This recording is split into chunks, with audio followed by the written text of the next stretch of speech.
귀한 삶이 되게 하여 주옵소서.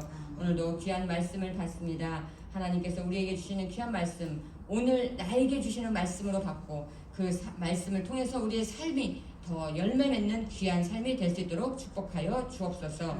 이제 한 해를 시작하며 우리 모두 각자의 마음속에 결심하고 하나님을 알기로 결심하고 힘써 여호와를 아는 오병이어교회 성도들이 되게 하여 주옵소서. 감사드리며 예수님 이름으로 기도드립니다. 아멘. 네. 예, 오늘 말씀 153의 기적을 체험하라. 우리 기도 제목이 자, 우리 다 함께 153의 기적을 체험하라. 153의 기적을 체험하라. 아멘. 예. 오늘 이 요한 복음의 말씀 나누기 전에 우리 지난 요한복음 21장이요. 지난 시간에 제가 이렇게 여호와 힘써 여호와를 알자 성경 통독을 하자고 말씀드렸죠. 신청자가 다 신청하지 않으셔서 시작을 안 했는데요. 또 시작하지 않은 이유는 이번 성경 통독은 이제 각자가 하루에 읽는 페이지 장수가 다르더라도 주제를 하나 갖고 시작을 하는 거예요. 뭐냐면 성경은 창세기부터 요한계시록까지 관통하는 여러 가지 이야기들이 있어요. 그런데 이번 성경 통독은 불의 역사에 대해서 생각하면서 성경을 읽는 거예요. 예수님께서 우리에게 뭐라고 말씀하시냐면 제자들에게 내가 너희에게 불을 던지러 왔노라 이런 말씀을 하시거든요. 그 불을 던지는 그 불이 뭐냐면 성령의 불이에요.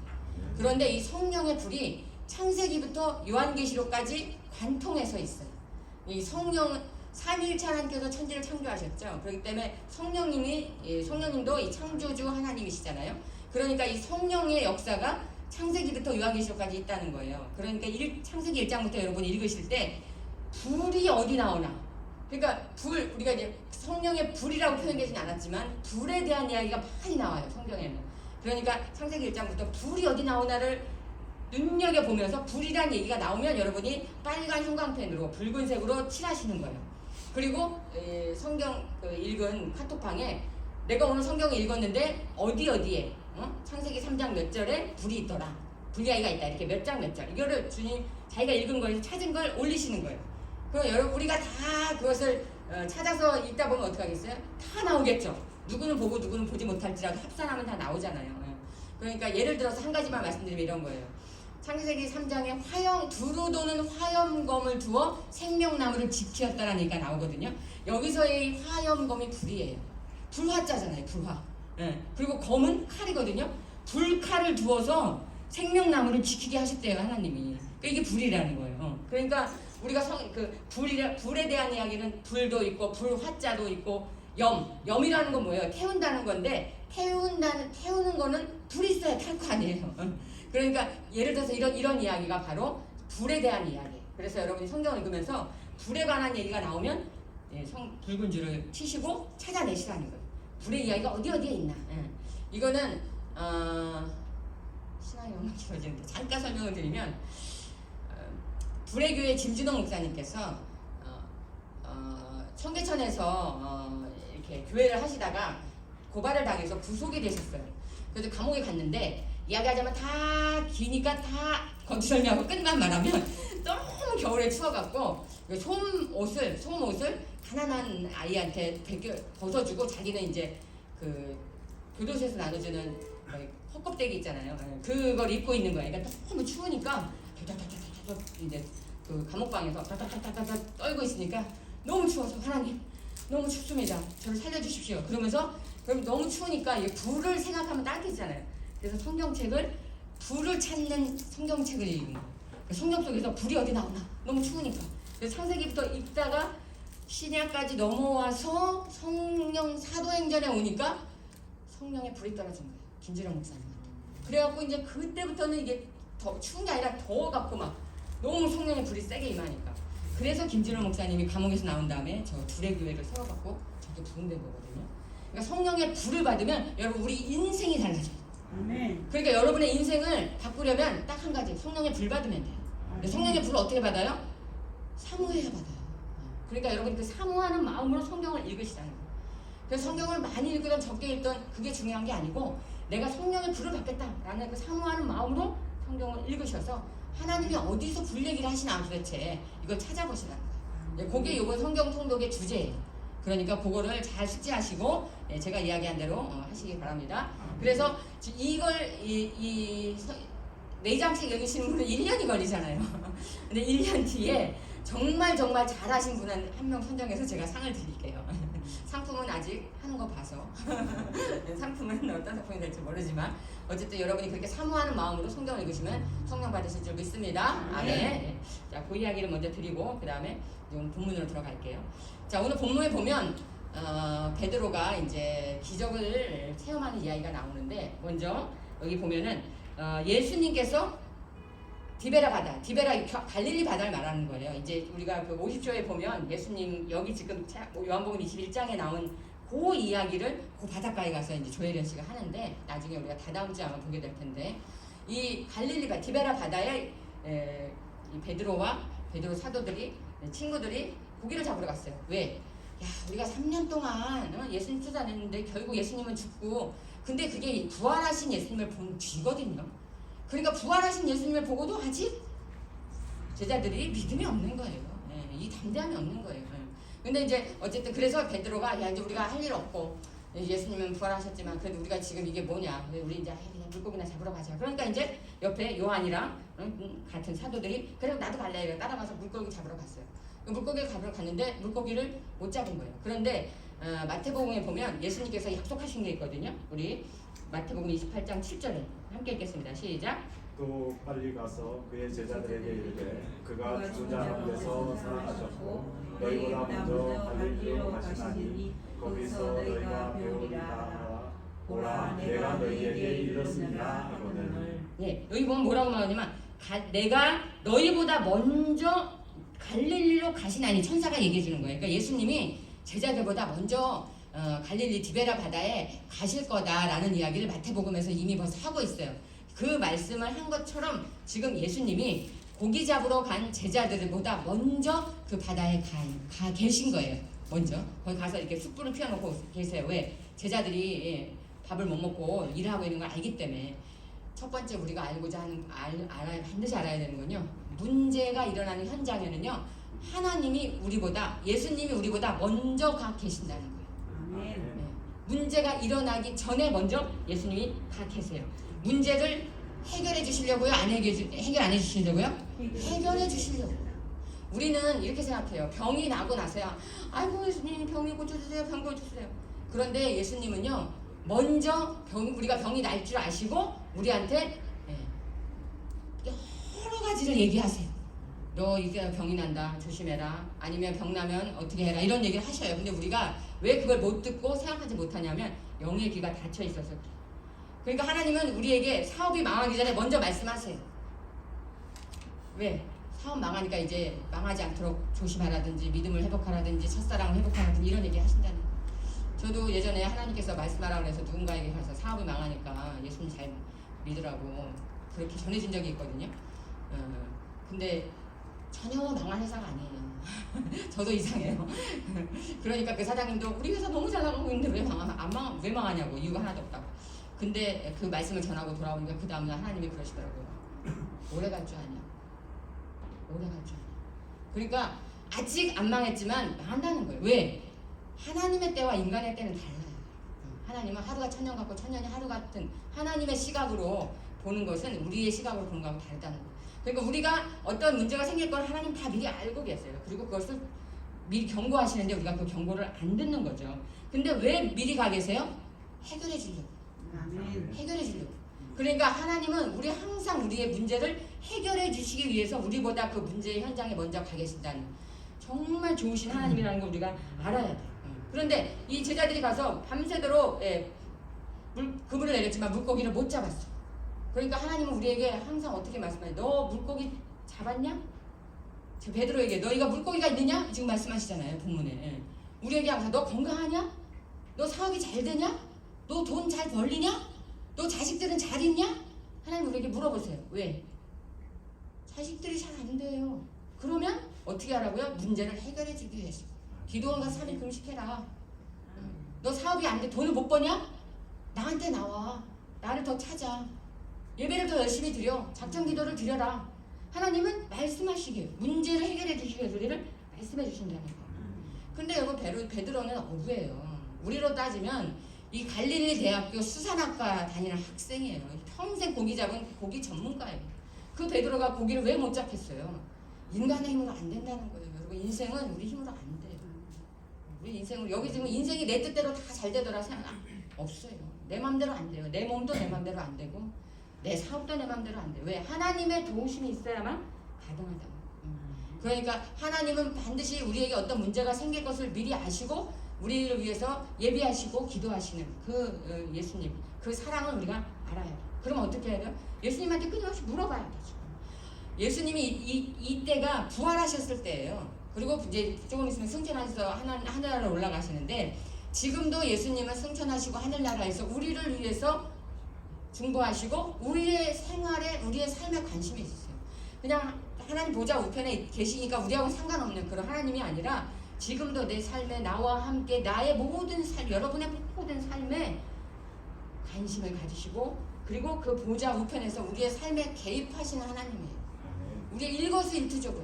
저는 정말 신기한 게 뭐냐면요. 여러분 지구상에 지금 70억이 있고요. 하루에 기도하는 사람이 몇십억이 있고 아니에요. 너무 나만 기도하겠습니까?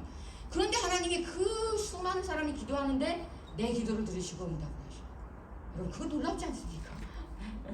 그리고 뭐 그게 뭐 대충도 아니에요. 너무나 세밀하게 하루하루 너가 어떻게 오늘 기도했다. 너 오늘 이거 잘못했다. 너 오늘 이거는 잘했어. 이런 얘기를 제가요 기쁜 소식이요. 작년에 23년도에 23년 끝내면서 기도 하나님 제가 이 23년을 어떻게 지냈습니까?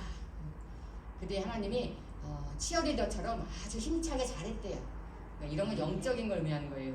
하나님이 말씀하시는 건 다 영에 관한 거지 우리의 육에 대한 얘기를 하시는 게 아니에요. 땅의 것을 얘기하시는 게 아니에요. 그러면서 저에게 상장을 주시고 트로피도 주셨어요. 아멘. 감사의 박수. 잘했다고 저한테 하나님 상장을 주셨어요. 그래서 하나님 너무 감사합니다. 제가 부족한 거 많았지만 그래도 잘했다고 칭찬에 상도 주시니 감사합니다. 그러면 24년에는 어떻게 할까요? 그랬더니 하나님이 24년에는 더 큰 상장을 줄 거다 그러시는 거예요. 아멘. 그 얘기는 뭐예요? 더 많이 일해라. 더 많은 일을 해야 한다 이거죠. 네. 그러니까 여러분도 하나님 앞에 상을 받는 뭐 제가 잘했다 이런 뜻이 아닙니다. 무슨 말이냐면 하나님은 우리가 일거수일투족을 다 눈동자같이 보고 계시다는 거예요. 불꽃 같은 눈동자로 요한계시록 2장에 보면 그렇기 때문에 그 하나님이 보고 계시다는 걸 의식하면서 하루하루를 살아야 한다는 거예요. 아멘. 자, 문제 현장에 오셔서 예수님이 제자들에게 물었어요. 얘들아 물고기를 잡았느냐? 고기를 많이 잡았느냐? 물어보셨어요. 하나도 못 잡았습니다. 그랬어요. 하나님 우리에게 항상 물어보신 뒤에는 대책을, 방법을, 답을 말씀해 주세요. 두 번째로 하나님은 우리에게 대안을 주신다는 거예요. 그걸 잘 받아서 순종하면 다시 기사회생할 수 있어요. 그러니까 예수님의 대안은 뭐였냐면 그물을 오른편에 내려라 이랬어요. 여러분 우리가 누가복음에도 또 비슷한 이야기가 나오잖아요. 그때는 베드로를 부르실 때 얘기지만 베드로는 이 물고기가 어느 시간에 어디에 있는지 다 알아요. 그리고 물고기는 절대 깊은 데 있지 않아요. 베드로는 너무 잘 알아요. 그러니까 자기가 평생 고기를 잡아서 경험해 봤지만 경험상 그 다음에 자기가 어부로서 알고 있는 이 수산학과 학생으로서 이거는 도대체 이해가 안 되는 거예요. 이게 오른쪽에 고기가 없는데 근데 예수님이 오른쪽에 그물을 내리라 이렇게 말씀하세요. 그러면 우리는 보통 어떻게 하냐면 예수님 그건 아니에요. 제가 알기로는 그건 아닌 것 같아요. 저도 옛날에 그랬거든요. 저보고 하나님이 신학대학 가라고 목사가 되라 그럴 때 제가 그랬어요. 제가 지금 생각하면 너무 창피한데 제가 하나님한테 뭐라 그랬는지 알아요? 하나님 저를 잘 모르시나 본데 저는 목사감이 아닙니다. 그렇게 말했어요. 진짜로 제가 기도하면서 하나님 저 잘 모르시나 본데 저 아니에요. 하나님 잘못 보셨어요. 그리고서 제가 6년을 신학교를 안 간 거예요. 제가 지금 생각하면 너무 정말 어리석기 짝이 없는 거지. 그 6년을 먼저 신학교에 갔으면 지금쯤 우리 교회가 엄청나게 부흥돼 있을 텐데 순종을 안 해갖고 6년을 도망다니다가 교통사고 3번 당하고 천국 갈 뻔했어요. 아니 천국을 못 쌓고 갔을지도 몰라. 하여튼 죽을 뻔했어요. 그러니까 하나님은 우리에게 무엇인가를 말씀하실 때 우리가 순종하기를 말하자면 그냥 원하시는 정도가 아니라 그냥 순종하라고 말하는 거예요. 그러니까 우리는 그냥 이성으로 이해가 안 돼도 순종해야 돼요. 이성으로 이해가 안 돼도 순종하는 게 그게 축복의 길이에요. 자, 우리 요한계시록 21장 6절 함께 읽겠습니다. 시작. 이르시되 그물을 물고기를 잡으리라 하시니 이에 던졌더니 물고기가 많아 그물을 들 수 없더라. 예, 베드로나 이 제자들은 이해가 안 됐어요. 그물 오른편에는 깊은 곳이라서 고기가 없는데 이건 아닌데 이건 말도 안 되는데 이러면서 이성으로는 이해가 안 되고 자기네 평생 경험으로도 이해가 안 되고 이론적으로도 이해가 안 되지만 예수님의 말에 순종해서 그물을 오른편에 내렸어요. 여러분 이게 우리가 하나님 앞에 축복받는 지름길이에요. 그래서 사무엘은 뭐라고 말했냐면 사무엘상 15장 22절에 순종이 제사보다 낫다. 예배 드리는 것보다 순종이 낫다는 거예요. 오죽하면 예배 드리는 것보다 순종이 낫다고 말씀하시겠어요 하나님이. 그러니까 우리가 이성으로 이해가 안 되지만 순종해야 되는 게 우리 그 순종할 때 기적이 일어나요. 근데 우리는 왜 살면서 기적을 체험하지 못하냐면 이성적으로 이해가 안 되면 순종을 안 해요. 내가 알고 있는 지식과 이론적으로 그게 말도 안 돼. 그게 돼. 그건 아니야. 순종을 하지 않기 때문에 기적을 맛보지 못합니다. 여러분 그래서 가만히 자기 자신을 보세요. 내가 왜 이렇게 인생이 꼬이고 내가 왜 지금 이런 문제가 해결이 안 되고 나에게 왜 이런 일이 터졌나를 가만히 뒤돌아보면 반드시 거기에는 뭔가 하나님 앞에 순종하지 않은 무언가가 있어요. 순종하면 반드시 기적이 일어나고 형통합니다. 그런데 순종하지 않으니까 우리가 가장 고쳐야 되는 게 뭐냐면 내 자아, 내 이성, 내 이론, 내 생각을 가지고 하나님 앞에 순종을 하지 않아요. 순종을 안 하니까 기적이 안 일어나는 거예요. 지금 딱 나오잖아요. 그물을 오른편에 말씀하신 대로 내리니까 고기를 잡았어요. 그러니까 우리가 기적을 체험하려면 반드시 순종이 있어야 돼요. 여러분 우리 교회 이름이 기적이에요. 오병이어 기적이잖아요. 오병이어 기적. 이것도 예수 주님이 지어주신 이름인데 그러니까 우리 이름 자체가 기적이에요. 기적은 그때 안드레의 순종 때문에 일어난 거예요. 오병이어 기적. 그러니까 모든 기적은 소경이 눈을 뜰 때 그랬어요. 예수님이 실로암에 가서 씻으라 순종했어요. 그러니까 기적의 바로 앞에는 순종이 있어요. 순종하지 않으면 절대 기적이 안 일어납니다. 왜냐하면 하나님은 항상 기적을 베푸시기 전에 우리가 도저히 순종할 수 없는 걸 요구하세요. 순종할 수 없는 걸 요구하세요. 그래서 순종이 믿음이에요. 순종의 뒷면, 순종의 앞면은 순종이지만 이 뒷면이 믿음이에요. 믿음이 없으면 순종이 안 되기 때문에. 그렇기 때문에 기적을 체험하려면 반드시 믿음이 뒤에 있는 순종을 해야만 기적을 체험한다. 아멘. 자, 그래서 세 번째로 요한복음 21장 11절에 시작. 시몬 베드로가 올라가서 그물을 육지에 끌어올리니 가득히 찬 큰 물고기가 153마리와 같이 많으나 그물이 찢어지지 아니하였더라. 그러니까 지금 한 마리도 못 잡다가 153마리를 잡은 거예요. 이게 굉장하다는 거예요. 왜냐하면 그물이 그만한 고기를 잡아본 적이 없는 거야. 왜냐하면 그물이라는 건 어부가 내가 오늘 이만큼 잡을 수 있을 것 같다는 만큼의 그물을 준비하는 거잖아요. 그러니까 지금 그물이 찢어질 정도로 고기를 잡았다는 얘기예요. 그러니까 이렇게 많은 고기를 잡아본 적이 없었다는 얘기예요. 그러니까 지금 하나님의 말씀에 이해가 안 돼도 베드로가 순종하니까 기적이 일어났어요. 한 마리도 아니고 100마리도 아니고 153마리를 잡는 이게 이제 조혜련 씨가 그 베드로 고기를 먹거든요. 거기 이스라엘 50조에서 크더라고요. 고기가 진짜 뭐 광어 정도 되나? 광어 좀 하여튼 그 정도 되는 크기에 이렇게 먹더라고요. 그 고기를 153마리를 잡았다는 거예요. 그러니까 아마 그 당시엔 배가 조그맸나 봐요. 지금 하여튼 그렇게 많이 잡아서 자기네들도 놀래고 이런 기적이 일어나게 된 거예요. 153마리라는 엄청나게 많은 고기를 잡는 그물이 찢어지도록. 그래서 지금 이거를 앞에도 우리가 저기 나오지만 이게 자기 혼자 그 배에 싣고 오지 못할 정도로 많은 고기를 잡은 거예요. 만선을 한 거예요. 만선을. 그러니까 아까 같으면 예수님의 말씀이 있기 전에는 어땠겠어요? 손 탁탁 털고 오늘은 그냥 빈손으로 돌아와야 되는 상황인데 지금 엄청나게 많은 고기를 잡아갖고 돌아오게 된 거죠. 그러니까 우리가 하나님의 말씀에 이해가 안 되고 이성적으로 이해가 안 되고 도저히 내가 납득이 안 되고 그런 일은 있을 수 없는, 근데 사실 그게 기적이거든요. 여러분 평상적이고 상식적으로 일어나는 일들은 기적이 아니잖아요. 기적이라고 부르지 않잖아요. 그러니까 예수님의 말씀에 이해가 안 돼도 순종할 때 우리가 기적을 맛보게 되는 거예요. 이거는 역사적으로도 얼마나 많은 증거들이 있는지 몰라요. 미국의 록펠러 지난번에 설교했잖아요. 여러분 록펠러가 그렇게 세계적인 거부가 된 데는 지금 여기의 말씀처럼 하나님의 말씀에 이해가 안 되는 거 순종했어요. 어느 날 로펠러가 기도를 하는데 하나님이 기도 중에 말씀하셨어요. 어디에 있는 시커먼 밭을 사라. 근데 그 밭이 왜 시커하냐면 밭이 시커매갖고 농사가 안 되는 거예요. 그러니까 이제 버려진 땅이죠. 그러니까 이제 아주 헐값이고 싼데 거기는 사람들이 거기도 안 가. 왜? 농사가 안 되거든. 근데 그 밭을 사라는 거예요, 하나님. 그러니까 로펠러가 이해가 안 돼요. 아, 이거는 농사도 안 되고 저거 버려진 땅인데 왜 저런 걸 돈 주고 사라고 하실까? 이해가 안 되지만 로펠러가 순종했어요. 근데 순종하니까 놀라운 역사가 일어나는데 왜 그 밭이 농사가 안 됐겠어요? 그게 원전 기름밭이에요. 기름밭. 그러니까 농사가 안 되는 거예요. 여러분 석유밭에서 어떻게 농사가 되겠어요? 그러니까 그 땅을 파니까 원유가 쏟아져 나오는 거예요. 그래서 석유왕이 돼갖고 세계 갑부가 된 거예요.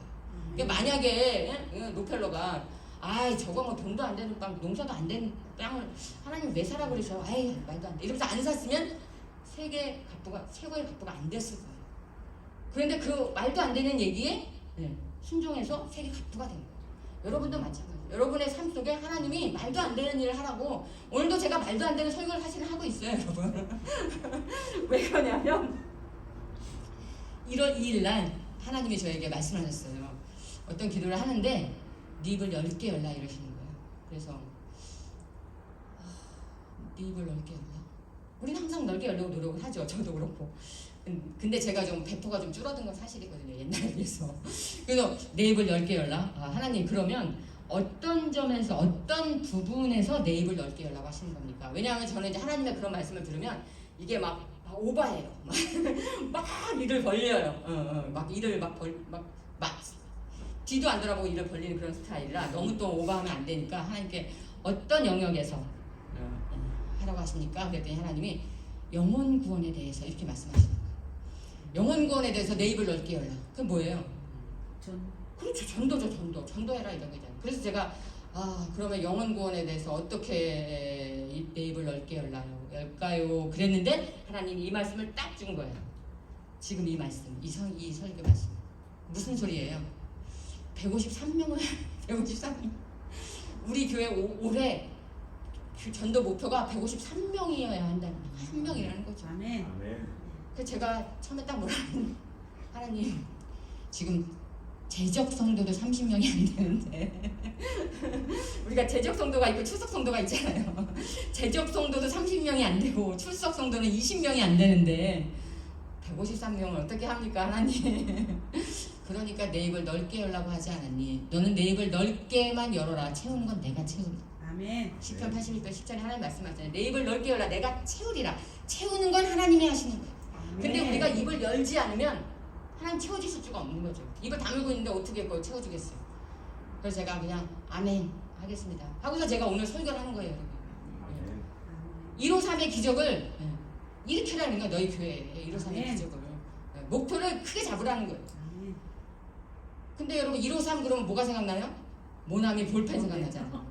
근데 그 153 모나미 볼펜이 이 송삼석 회장님께서 성도 때 그 기업을 모나미 이제 회사를 차려놓고 볼펜을 만드는데 이 볼펜은 3번째로 만든 볼펜이에요. 이게 첫 번째 작품이 아니에요.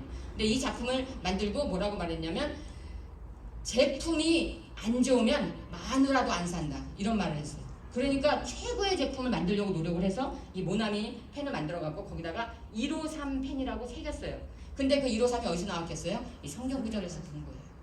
성경 구절의 기적을 이 153, 153마리의 물고기를 잡은 그 기적처럼 이 볼펜이 하나님의 기적, 하나님께서 역사하셔서 기적을 일으키는 볼펜이 되달라고 그 기적의 볼펜을 이름을 153이라고 쓴 거예요. 그런데 여러분 하나님은요 제가 말씀드렸잖아요.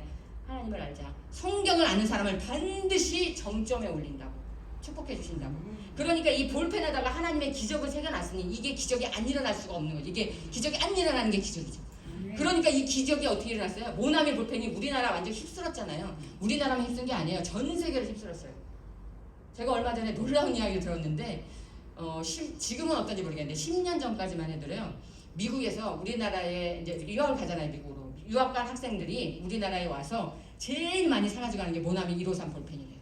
그거 가져가면요. 완전히 반에서 최고 인기 짱이래요. 왜? 미국에는 그런 볼펜이 없고 너무 비싸다. 그래갖고 153 볼펜이 엄청 좋잖아요. 예.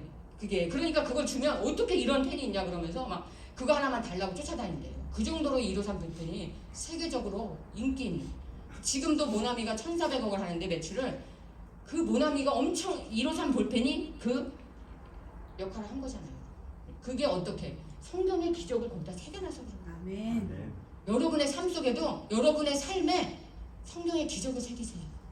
아멘. 아멘. 여러분의 마음에 여러분의 말에 날마다 외치라는 거예요. 하나님 나에게 153의 기적을 주시옵소서. 자 다같이 하나님 나에게 153의 기적을 주시옵소서. 하나님 나에게 153의 기적을 주시옵소서. 나도 기적의 주인공이 되게 하여 주옵소서. 나도 기적의 주인공이 되게 하여 주시옵소서. 베드로의 기적을 나에게도 주시옵소서. 베드로의 기적을 나에게도 주시옵소서. 이렇게 선포하시라는 거예요. 날마다. 아멘. 여러분의 마음에 새기시라는 거예요. 하나님의 기적을.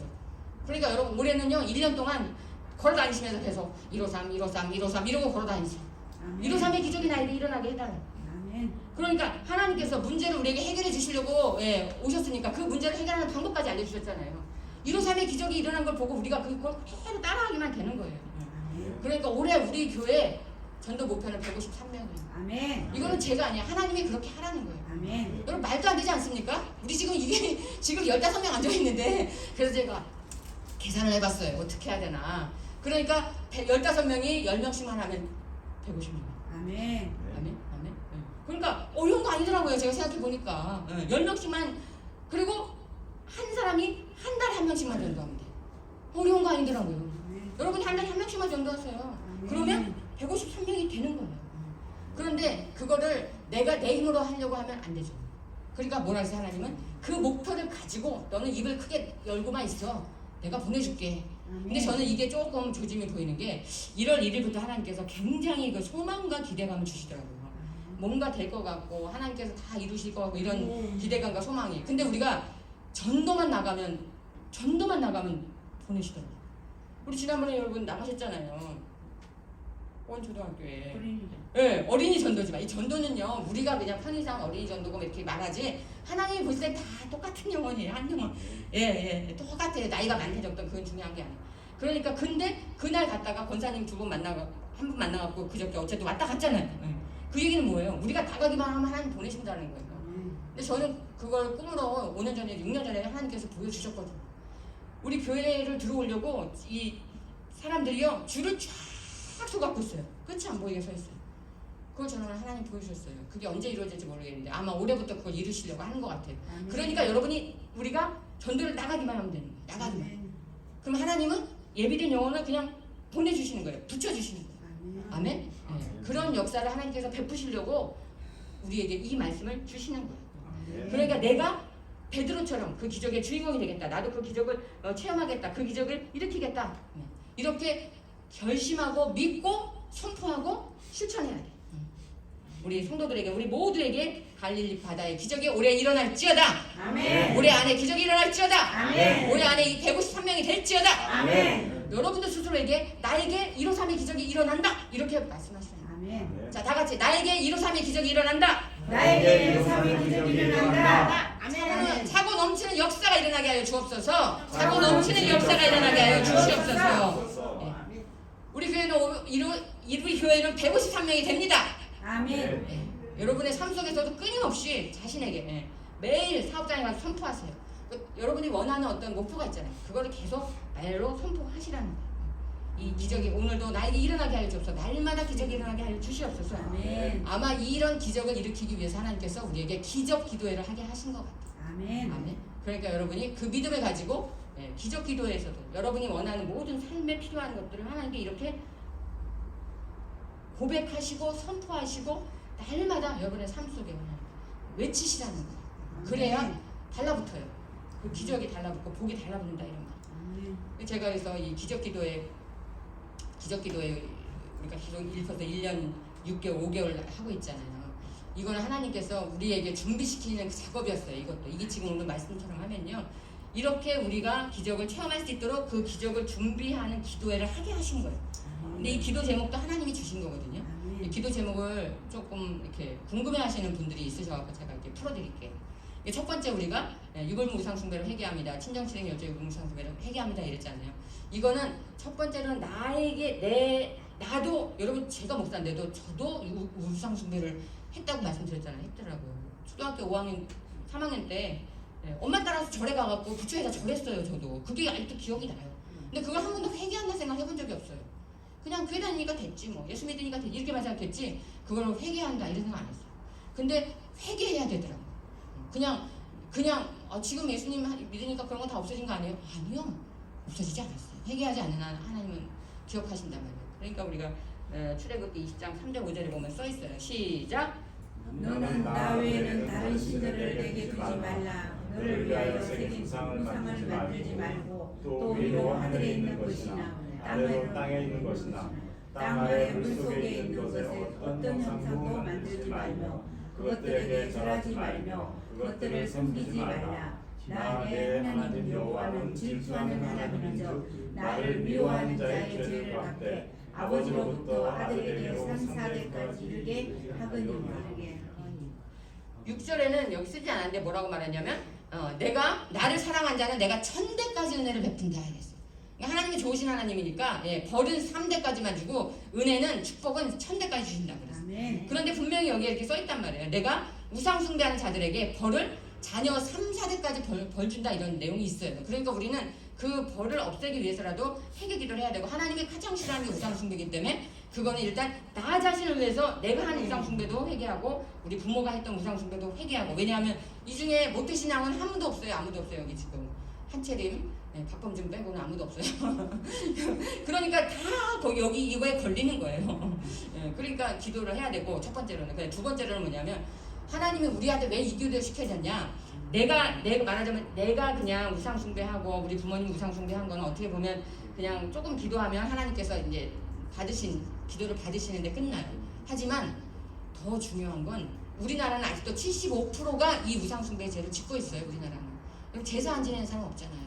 제사 안 지내는 사람 우리나라 교회 다니면서도 제사 지내잖아요. 그래도 교회 다니는 사람 제사 안 지낸다 쳐도 25%. 나머지 75%는 아직도 유교 우상 숭배, 아직도 불교.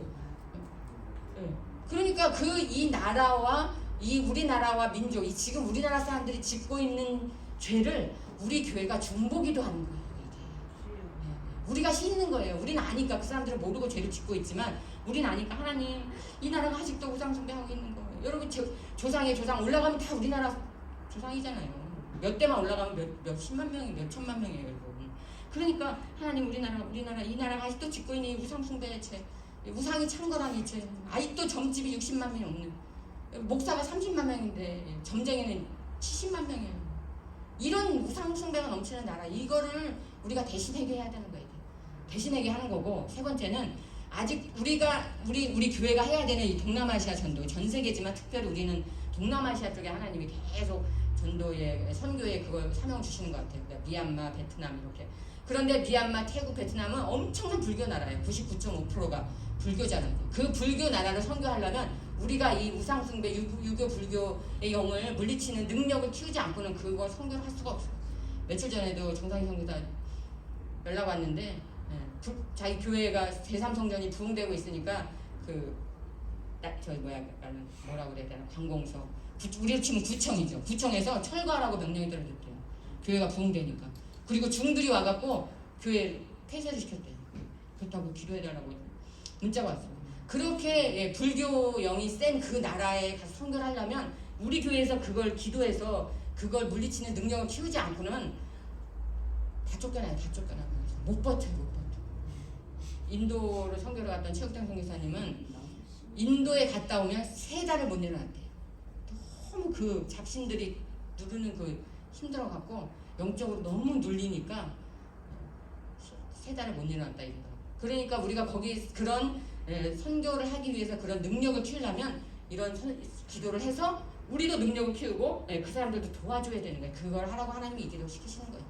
저도 처음엔 그 뜻을 몰랐어요. 이 기도를 시작할 때만 하더라고요. 이해가 안 됐지만 그냥 순종했어요. 하다 보니까 이해가 되더라. 아 그런 뜻이구나. 여러분도 아시겠죠?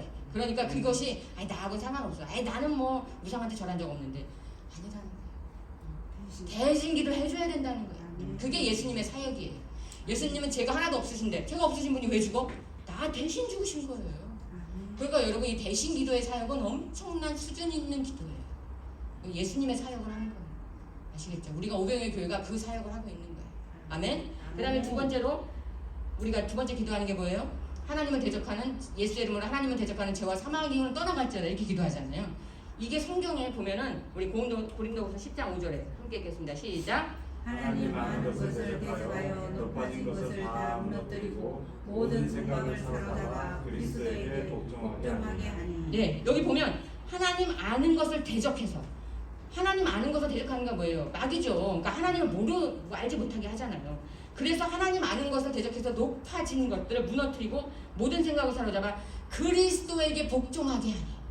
근데 우리가 기도할 때 예수 그리스도의 이름으로 하나님을 대적하는 죄와 사망의 기운을 떠나갈지 이렇게 기도하잖아요. 그런데 죄와 사망의 기운이 뭐냐면 로마서 8장 2절에 나와요. 시작.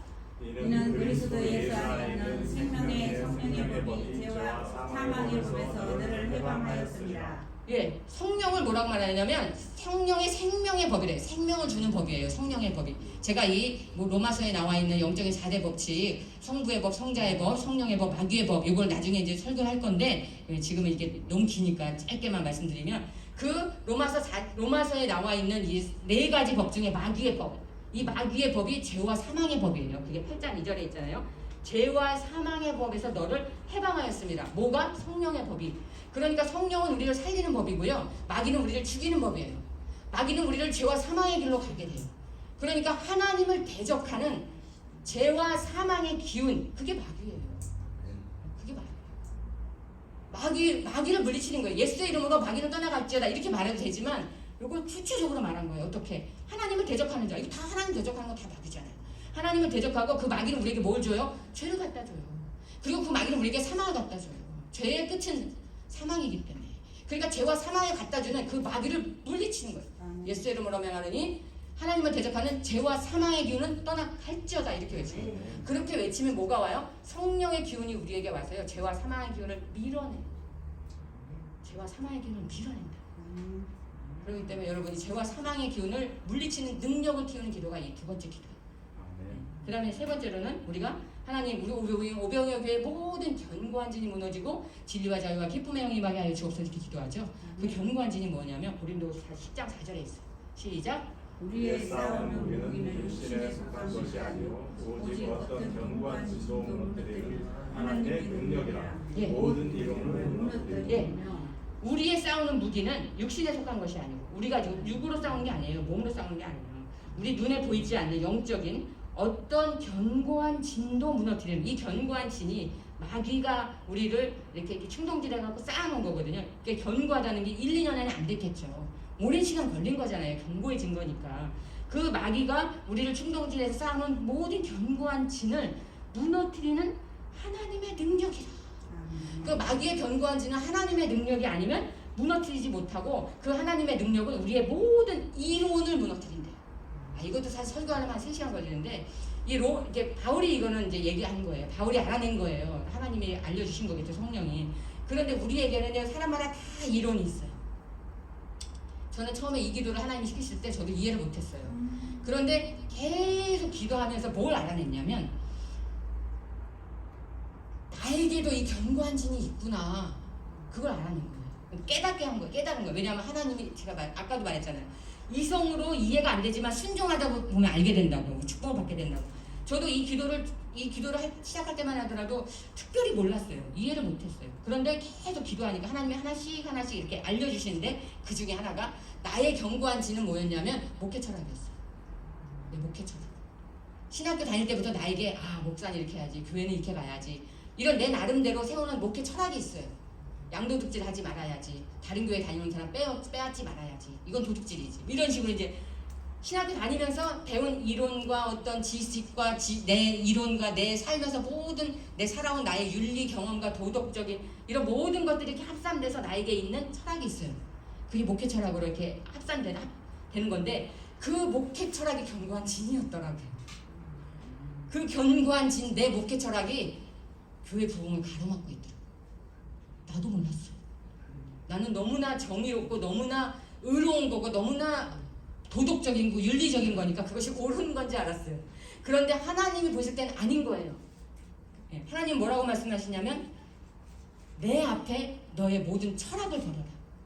네 이론을 버려라. 네가 배운 지식을 다 버려라. 네가 옳다고 생각하는 걸 다 버려라. 왜? 옳은 것, 선한 것 하나님 한 분이에요. 그러니까 하나님이 말하시면 그건 선이에요. 하나님이 말하시면 그게 옳은 거예요. 근데 나는 뭐라고 말하냐면 하나님 그건 옳지 않아요. 양도대치는 옳지 않아요. 하나님 그 목회 철학은 틀렸어요. 이렇게 제가 하고 있더라는 거예요. 내 견고한 진이 그게 20년 동안 쌓여 있었던 그게 견고한 지더라고요. 여러분 제가 이럴진데 여러분 안에 견고한 진이 얼마나 많으시겠습니까? 각자 다 있다는 거예요. 각자 다. 어떤 사람에게 그게 고집이고요. 어떤 사람에게 그게 아집이고요. 어떤 사람에게 그게 똑똑함이고요. 어떤 사람에게 그게 지식이고요. 어떤 사람에게 내가 학교에서 교수님한테 이렇게 배웠는데 이런 거고요. 이거예요. 다 인간적인 거예요. 그 인본주의. 오직 신본주의. 하나님이 말씀하시는 것만 옳아요. 거기에 다 순종해야 한다는 거예요. 아멘. 이 기도가 이거예요. 그러니까 저도 그렇게 견고한 진이 있다는 걸 깨닫게 되고 그걸 버리고 내려놓고 여러분의 삶 속에도 여러분이 하나님 앞에 고집 피우는 거 하나님 이것만은 싫어요. 이것만은 안 돼요. 이것만은 못해요. 이거 다 버려야 한다는 거예요. 그래서 여기 맨 밑에 모든 이론을 무너뜨리며 우리의 인간적인 경험과 지식과 모든 이론을 다 하나님 앞에 굴복시켜야 돼요. 그게 하나님의 능력에서 나오는 거예요. 하나님의 능력으로 하라는 거예요. 내 힘으로 하는 게 아니에요. 여기 앞에 이거잖아요. 그리스도에 복종하게 하는 거예요. 그래야 그리스도에게 복종해야 하고 이게 그래야 교회가 그리스도의 몸된 교회라서 예수님이 끌고 가는 거예요. 근데 예수님이 우리 교회의 머리가 되셔서 우리를 끌고 가시는데 우리가 자꾸 반항하는 거예요. 뭘로? 내 고집으로, 내 이성으로, 내 이론으로, 내 철학으로, 내가 알고 있는 지식으로, 내가 20년 동안 배운, 내가 60년 동안 살아온 경험으로 그리스도에게 복종이 안 되는 거예요. 하나님 앞에 굴복이 안 되는 거예요. 그래서 우리 인생이 안 풀리고 그래서 우리 교회 그래서 제가 하나님 앞에 회개하고 가슴을 찢고 하나님 저 때문에 교회가 부흥이 안 된 거군요. 내 목회 철학과 내 원칙과 저는 굉장히 약간 원칙주의적인 게 있거든요. 원칙이 없으면 사람이 무질서해진다 이런 생각이 그것도 이제 곧 대학교 다닐 때부터 그 원칙이 내 지식이 하나님 잘못됐습니다. 하나님 저에게 견고한 진이 있습니다. 여러분도 여러분의 견고한 진을 찾아내세요. 물론 하나님이 깨닫게 해주실 거예요. 기도하시면 그걸 빨리 버리시고 그걸 하나님의 능력 앞에 무너뜨리시면 여러분에게 축복이 와요. 아멘. 여러분 삶에 형통이 와요. 여러분 삶에 1호3의 기적이 일어나요. 아멘. 근데 이것도요 기적 기도회를 1년 하니까 하나님이 나에게 깨닫게 해주신 거지 제가 이 기도 안 했으면 복게 살았을 거예요. 그리고 계속 가겠죠. 내가 옳다고. 왜? 누가 봐도 옳거든요. 나쁜 얘기가 아니잖아요. 틀린 얘기가 아니잖아요. 양도특지 하지 말라는 거예요. 남의 양 뺏어오지 않는다는 거. 옳은 얘기잖아요. 근데 하나님은 그런 관점이 아니에요. 하나님은 생명의 성령의 법이 다스리는 세계. 하나님이 생각할 때 옳으면 옳은 거예요. 하나님이 어떤 계획을 가지고 추진하면 그게 바로 선이에요.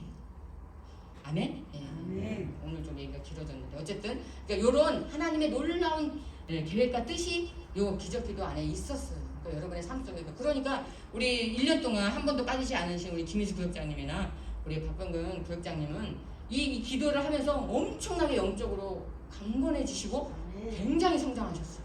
아멘. 왜? 이 기도를 계속 사실 박수장님도 저한테 몇 번 그랬거든요. 이해가 안 되시는 거예요. 그쵸? 구역장 이해할 수 있어요? 이해되셨어요? 이해가 안 되셔갖고 처음에 저한테 그래서 저한테 이해가 안 되지만 하고 있잖아. 이해가 안 되는데 본인이 순정하네요. 그러니까 본인도 모르면서 계속 하는 거예요 기도를. 근데 모르면서 하는데도 능력이 생기는 거예요. 아멘. 우리 구역장님 기도 얼마나 강해지셨어요. 아멘. 구역장님 이거 이해가 되셨어요? 모르셨잖아요. 지금 끄덕끄덕 하시잖아요. 모르는데도 1년 6개월을 하신 거예요 기도를. 그러니까 막 엄청난 성령의 능력이 성령 충만함이 오시잖아요. 아멘. 그러니까 하나님 앞에 무조건 순종하세요. 하나님 앞에 무조건 하나님이 옳습니다. 하나님 앞에 제가 모르지만 그러니까 여러분 이렇게 하세요. 제가 저하고 여러분의 이 간격은 한 20-30년 되잖아요. 20-30년 돼요. 여러분의 간격은. 여러분이 신앙생활을 하는 그 지금의 신앙생활을 제가 20년 전에 겪었던 거잖아요. 30년 전에 겪었던 거잖아요. 그 신앙의 간격이 있기 때문에 여러분이 제 이야기를 100% 이야기는 사실 쉽지 않아요. 여러분을 무시하니까 절대 아닙니다. 저도 그랬으니까. 저도 30세 때 교회 다니면서 목사님이 설교하시면 목사님 왜 저런 설교하지? 저건 목사님 생각이지. 좀 이해가 안 된다. 이런 생각 저도 했었으니까. 그런데 그럴 때는 여러분이 목사님이 말도 안 되는 소리 하고 있네. 틀리네. 이렇게 하시면 절대 안 돼요. 그거는 불신의 죄를 짓는 거기 때문에 이렇게 하시면 돼요. 목사님, 제가 얘기하는 이야기가 이해가 안 되면 이렇게 하세요. 하나님, 이해가 안 되지만 믿어질 때 믿겠습니다. 그렇게 하세요. 믿어질 때, 그건 죄를 안 짓는 거예요. 이해가 안 되지만 목사님 말씀이 믿어지지 않지만 제가 믿어질 때 믿겠습니다. 그럼 그 믿어지는 게요 10년 뒤가 될 수도 있고 20년 뒤가 될 수도 있어요. 근데 어떤 때가 되면 믿어져요. 딱 깨달아질 때가 있다는 거예요. 저도 지금 이제 이 나이가 돼서 그때 부흥사 목사님이 그래서 이런 말을 한 거구나. 이제서야. 그 신앙적으로만 그런 게 아니에요. 저는 저희 할머니가 장수하셨는데도 맨날 할머니 집에 가면 이렇게 싱크대를 붙잡고 설거지를 하셨어요. 저는 그때 그랬어요. 제가 젊으니까 할머니는 왜 저렇게 싱크대를 붙잡고 일을 하시냐? 그냥 편하게 일을 하시면 되지. 근데 제가 지금 이 나이가 되니까 그게 이해가 되는 거예요. 왜? 무릎이 아파갖고 무릎이 아파서 이걸 싱크대를 붙잡고 일을 해야 돼. 그래서 할머니가 싱크대를 붙잡고 일했구나. 이 나이가 안 되고는 모르는.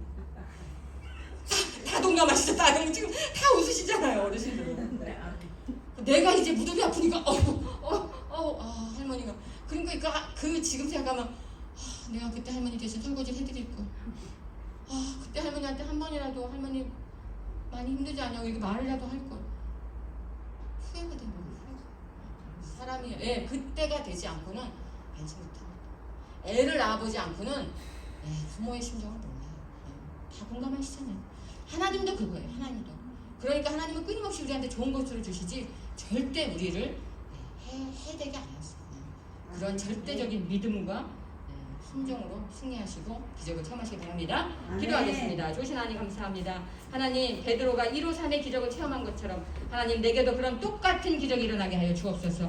그물이 찢어지도록 차고 넘치는 역사가 오늘 나에게도 일어나게 하여 주시옵소서.